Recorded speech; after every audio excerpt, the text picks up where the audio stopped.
Hello everyone, this is Kat. Welcome back to My Hero Academia Podfics. Today I'll be continuing on with Hidden Messages. This will be Part 6, Chapter 6, entitled Aftermath. Katsuki left class after the assignment with a mission. After his conversation with Izuku during class, and after some of the messages, he realized that his idiots might actually think he thinks of them as idiots. Izuku was right. They are his friends. Katsuki had just been reluctant to think of them as that because he cares about them differently than he cares about Izuku, but apparently that distinction can be made as friends versus best friend rather than idiots versus friend. He had no clue how he was going to go about it, but his mission was to make sure that his friends knew that he doesn't actually think that they're idiots. Katsuki also decided that he was going to call them by their names. Nicknames had always been his thing. It started out because he was terrible at learning names, but it evolved from there. Once he respects someone, he remembers their name, but that doesn't mean that he is going to use it. It's partially a habit, partially because he doesn't want to admit that he respects them, but he hates to admit it. It is mostly because he likes calling people by a name that only he uses. Katsuki got into the habit of saying the opposite of what he meant. He regularly called Izuku stupid when he actually is one of the smartest people he knows. He likes to call his friends idiots when that's far from the truth. He always assumed that people knew what he meant, but they had no reason to. He and Izuku had been friends for years, and they had always talked about it extensively, but somehow Katsuki assumed that everyone knew him as well as Izuku does. He likes having his nicknames for his friends, but if they don't like them or are insulted by them, he won't use them. Katsuki was enough of a bully all throughout elementary and middle school. He doesn't need to be a bully now. With that in mind, Katsuki left class to find his friends. Entering the dorm, it wasn't hard to locate his friends. They are often found in the common room and are far from quiet. As he entered the room, they didn't hesitate before calling him over. "Hey, Bakugo, come sit with us." Kirishima grinned and motioned to the seat next to him on the sofa. "Yeah, we were just talking about how much better that assignment went," Sero said from where he lounged on the floor in front of the recliner with his head in Kaminari's lap. Mina was lounging sideways in the recliner with her head hanging over the armrest. Katsuki sat down in the seat that Kirishima offered, only to find his lap full of the other boy's legs a second after. He stopped himself from pushing Kirishima's legs off him. It was a reflex, but honestly, he didn't mind it much. I feel like I did a lot better this time around, but I still don't think I did that good. I didn't figure out many people's messages, but I don't think as many people figured out my message either. And, I know I did better on the quiz. I actually answered some of the questions this time, but I've never been really good with quizzes to begin with. Kaminari spoke as he played with Sero's hair. Ugh, I know what you mean. I know I did better, but I'm pretty sure I still didn't do good. Ashido groaned. Kirishima and Sero both voiced their agreement as well, as Katsuki found himself just feeling bad for them. If class today had gone differently, Katsuki might have made a joke at their expense, thinking that they wouldn't have been upset by it, but now that he knew differently, it might actually hurt them. He had no idea how to be comforting, but his friends deserved that he would at least try. Improvement is really what they're looking for. Fuck. They're having us do this assignment multiple times. We might not have the opportunity to replace our grades again, but there's no way this will be the last attempt. They don't expect anyone to do well. I would guess that they have this set up for grading so that it won't hurt your grade overall so badly.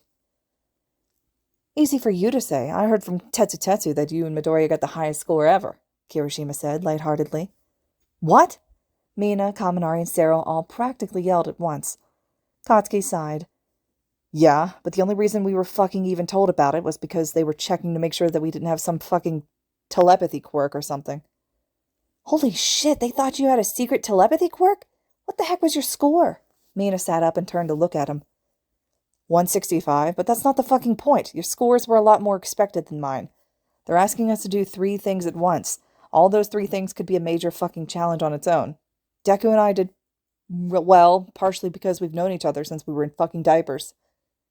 But you hate him! Mina almost smacked Kaminari with her aggressive arm motions. I know him. That doesn't change no matter how I fucking feel about him. Katsuki almost denied that he hated Izuku, but he couldn't. Not to them. Not yet. Dude, it's super manly that you're trying to make us feel better, but it's really not working for you. There's not much you can say after you got the highest score on your first attempt. Yeah, dude, why are you trying to make us feel better anyway? Usually you would just say, it's your own damn fault. You should have studied more or make a joke mocking us or something. Are you all right? Katsuki immediately felt guilty. He knew that's what he would normally do, and He had come to the realization that he was being mean earlier, but hearing Kaminari say it like that really drove the point home. He sighed as he tried to find the words for what he wanted to say. During the assignment today, Deku and I figured out that the majority of the messages in class, and at least parts of them anyways, they were messages that, they made me realize how much of an asshole I was being. Katsuki looked around at his friends. Sero sat up to look at him better once he realized how serious Katsuki was, and Mina and Kaminari both were facing him the best they could. Kirishima even tried to pull his feet away so he could sit up and really pay attention to what he was saying, but Katsuki didn't let him. The weight of his friend's legs on his lap helped him focus himself so he could start talking. He sighed. I say the opposite of what I mean all the fucking time, and I thought you all understood that. Katsuki could tell that they were all about to argue, so he quickly continued. You might all understand that, but you don't deserve to be torn down all the time anyways. I call you my idiots all the time, but I don't actually think that you are idiots. Yeah, you might not score very highly in academics, but you made it into the top hero school in the world, and there's no way in hell that I'd be friends with anyone that isn't a badass, so I guess this is an apology. Katsuki looked at each of his friends in the eye in turn. Kirishima, Mina, Kaminari, Sero, I'm sorry, I've been an ass. I'll try to be nicer and whatever, and Katsuki looked down and played with his hands. I'll drop the nicknames. Fuck no, Mina yelled, causing all the boys to turn and stare at her. I mean, I appreciate your apology, and it was exactly what I needed to hear right now to make me feel better, but you cannot get rid of the nicknames, and you better not become super nice or anything. I don't mind being called an idiot when I know you really don't mean it. And Pinky is literally my hero name. Raccoon Eyes is a little insulting, which is why no one except you is allowed to say it, but I don't know, it makes me feel kind of special to have a nickname from you. Yeah, I mean, I always thought you calling me shitty hair as an inside joke or something, because you don't actually think my hair's shitty, right? Kirishima was smiling at Katsuki when he started talking, but he asked for confirmation, and he averted his eyes to the floor and scratched at his neck. No fucking shit, your hair is literally just like mine, except it's red. Obviously, I don't think it's shitty. Katsuki would have smacked Kirishima in the head, like he had gotten into the habit of, but he was a bit out of arm's reach. He was going to smack his leg instead, but he realized that hitting his friends goes against what he was just saying. I'd like the idea of having a nickname too, but I'm not a huge fan of Dunceface. Kaminari hunched in on himself a bit. Well, then what do you want me to call you? Sparky, Sparkplug, Chargebolt, Pikachu? As soon as Katsuki said Pikachu, Kaminari's face lit up. Pikachu? You'd seriously call me Pikachu? Kaminari looked at Katsuki with wide, hopeful eyes. I fucking said it, didn't I? Kaminari lit up in a way that Katsuki had never seen before. He couldn't hold back his own grin. It felt good to make his friend happy. I would also like a nickname, not Tapeface, though, please. Sarah looked between Katsuki and Kaminari hopefully. Office supplies, Scotch tape, elbows, tape man, flex tape, Daft Punk, tape punk, cellophane. Katsuki threw his hands up. Any of those sound good. Daft Punk, tape punk, what? Sarah looked so confused. Your hero costume, it looks like a helmet from Daft Punk. Your quirk is tape, it's not that fucking hard to understand. Katsuki deadpanned, like he really didn't see what was confusing about this. Sarah looked up Daft Punk on his phone. Holy shit, I never realized my helmet does look like one of these guys. Holy shit, Sarah grinned. Tape punk sounds awesome. Katsuki rolled his eyes at Sarah's enthusiasm, but he couldn't hold back his grin. Well, you have a nickname for all of us, so we should have a nickname for you. I vote Blasty. Mina clapped her hands in excitement. Blasty? Really? Katsuki wasn't sure how he felt about the nickname, but when he looked at all of his friends' faces, he saw them looking at him with wide, hopeful eyes and expectant smiles, and he couldn't help but cave. Fine, you can call me Blasty. His friends all started cheering, and he couldn't help but smile along with them. Okay, now that that's all settled, and you made us feel all better and everything, let's go back to the important topic. How the heck did you and Midoriya get the highest scores ever? Mina was a little louder than she probably needed to be, which was pretty normal for her, except she managed to time it perfectly when Izuku, Uraraka, and Ida walked in the room. What? You got the highest score ever? Uraraka shrieked while turning to face Izuku. Izuku looked around the room frantically before his eyes landed on Katsuki. You told them? Hell no. The metal extra from the other class told Shitty Hair. Shoot, why didn't we realize this would happen? I knew Kirishima is friends with Tetsu. Doesn't fucking matter anymore. I thought I got them to fuck off about it when I told them that we'd known each other since we were in diapers, but obviously fucking not. Izuku turned back to his friends, only to find all of them staring at him. He scratched the back of his neck. Yeah, Kachan and I have known each other since we were babies, Izuku shrugged. We had a bit of an advantage. A bit of an advantage. A bit. A bit of an advantage doesn't explain getting a score of 165. Mina fell back into the chair dramatically. 165? I thought my score of 101 was impressive, I must admit. I had a hunch that you and Bakugo are closer than any of us realized, but this is far beyond what I expected. Ida looked between the two boys in question. Katsuki stood up so he could see everyone he was talking to. All right, listen up, fuckers. Deku and I have known each other for fucking years. Regardless of how close we are or whatever, we fucking understand each other. Also, that fucker is way too good with languages, and none of you are exactly subtle about your damn messages. Hey, I thought I did good today, Uraraka pouted. Congrats, Pink Cheeks. You and Ponytail were the only two messages we didn't know shit about today. Katsuki deadpanned. He was really done with emotions after the conversation he just had with his friends. Kaminari waved his hands between Katsuki and Izuku. Are we just ignoring that blasty complimented to Midoriya? Shut the fuck up, Pikachu. Whatever. We have fucking training to do. Katsuki stormed out of the room, dragging Izuku along with him. He wasn't lying, they really did have plans to train together, but they usually tried not to advertise that to their classmates.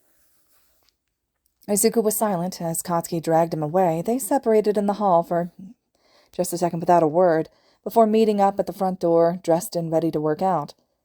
Izuku wanted to say something, as they walked towards the gym like they usually use, but he didn't know what to say. He was going to call Katsuki out on their abrupt departure, but he thought better of it. He didn't know why, but something was obviously bothering Katsuki. Surprisingly, it was him who broke the silence as they neared the gym. Damn it! What, are you okay? Izuku was concerned. Fuck, I just got done telling my friends that I'm gonna be, I don't know, fucking nicer or whatever, and then I did that shit. The fuck kind of friend am I? Katsuki kicked at the dirt as they walked. Kachan, do you think I'm a good friend? Izuku looked at him out of the corner of his eye. What the fuck kind of question is that? Of course you're a good friend. Hell, you put up with my shit for all these years, and you've managed to befriend our whole fucking class. But I've lashed out like that before. Izuku continued to look ahead instead of directly at Katsuki. Katsuki stopped walking and turned to stand in front of Izuku. What? I mean, it doesn't happen often, but it has happened, Kachan. Everyone has a breaking point. A point where their patience fails. Some people reach that point quickly, other people take a long time to get there. Reaching that point doesn't make you a bad friend, Kachan. Izuku reached out to put his hand on Katsuki's shoulder. It makes you human.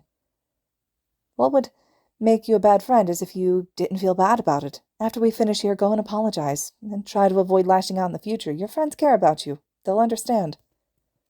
Katsuki just stared at Izuku for a moment, before pulling away and turning to continue walking to the gym. Ugh. Let's go. I want to fucking punch something. Okay, race ya.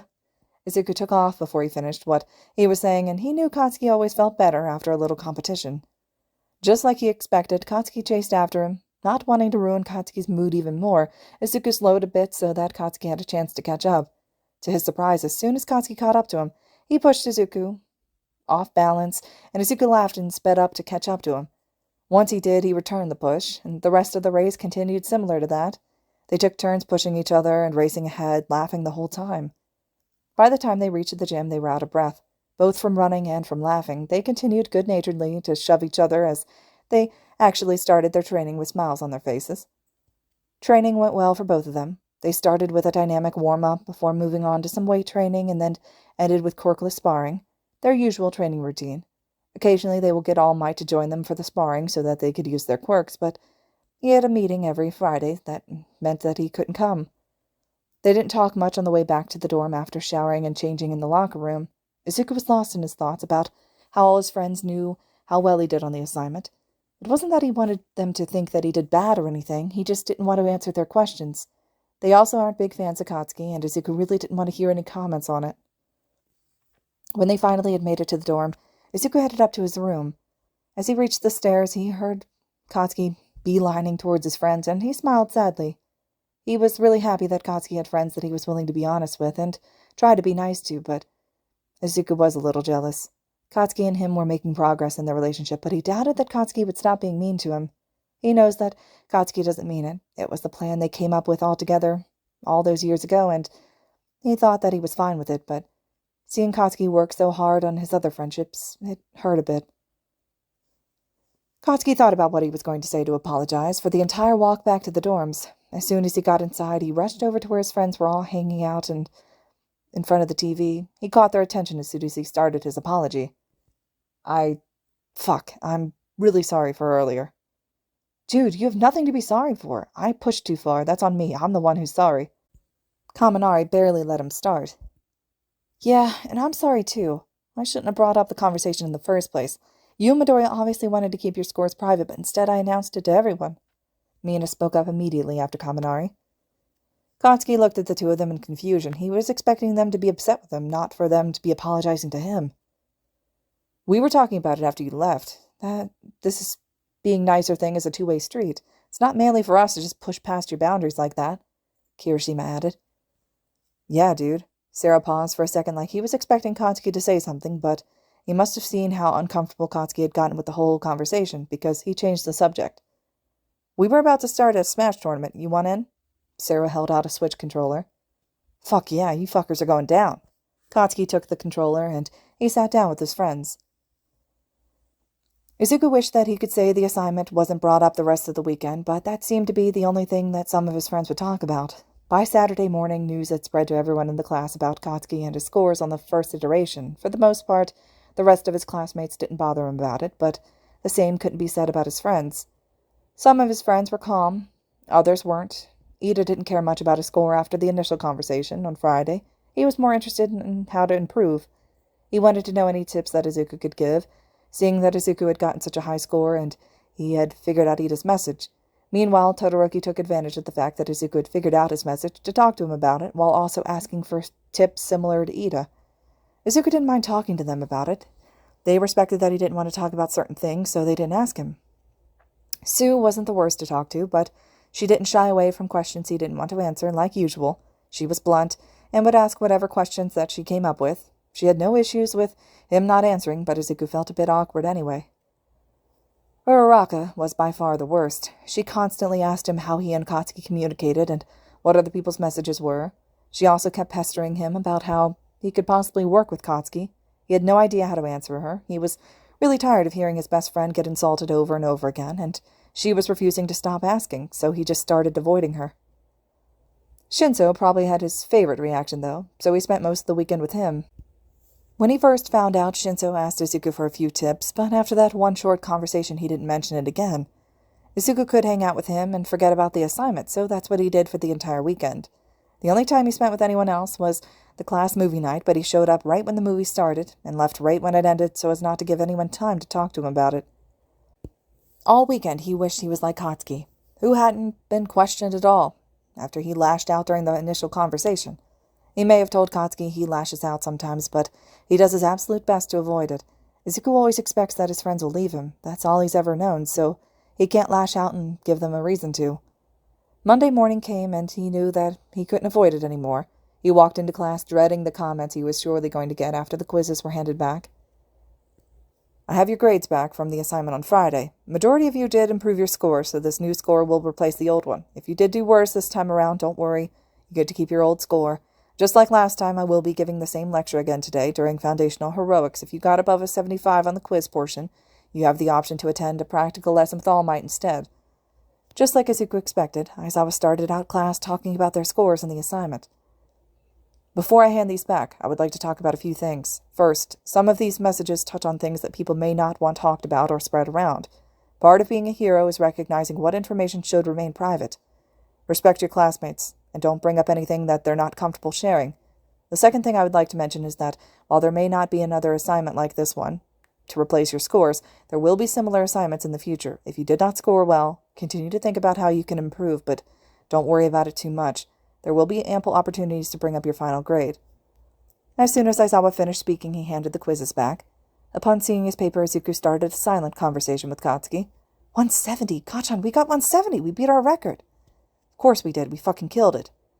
Izuku read the little note at the top of his paper, but didn't bother to mention it to Katsuki. He probably had the same note anyways. It said to remember what they talked about. regarding privacy after the last assignment. With that reminder plus the reminder before he handed out the papers, it was obvious that Aizawa was worried about information being spread. After Aizawa finished handing out the papers, he crawled into his sleeping bag for a nap. The class was used to that by now. They knew as long as they weren't too loud, they could talk and hang out until the end of the class period. As soon as Aizawa was in his sleeping bag, Uraraka was rushing across the room. As soon as she was close enough to Izuku, she grabbed his paper out of his hands. 170, she announced, catching the attention of the entire room as she flipped to the back, as if she was going to read the messages, but before she could, Izuku snatched it. Uraraka, were you not listening to Aizawa? I just wanted to see how you got such a high score. Uraraka tried to grab the paperback. Besides, it's not like your score was personal information.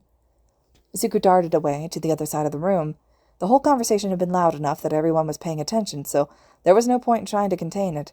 Izuku saw that Aizawa had even sat up to see what was going on, but for some reason he didn't stop it. It says right at the top of the page that I shouldn't tell anyone any of the messages or show anyone my paper. Why would you try to read it after seeing that? Izuku had tried to dodge as she got close to him again. And my score is personal information, actually. I won't tell anyone. I just wanted to see how many messages you figured out. Uraraka floated herself to launch across the room after Izuku. Kachan told you on Friday the only messages we didn't figure out was yours and Yaoyorozu's. Izuku had to activate 1% of one for all to roll out of the way to avoid her. He couldn't use any higher percentage without risking damage to the class. But Deku, I want to see it.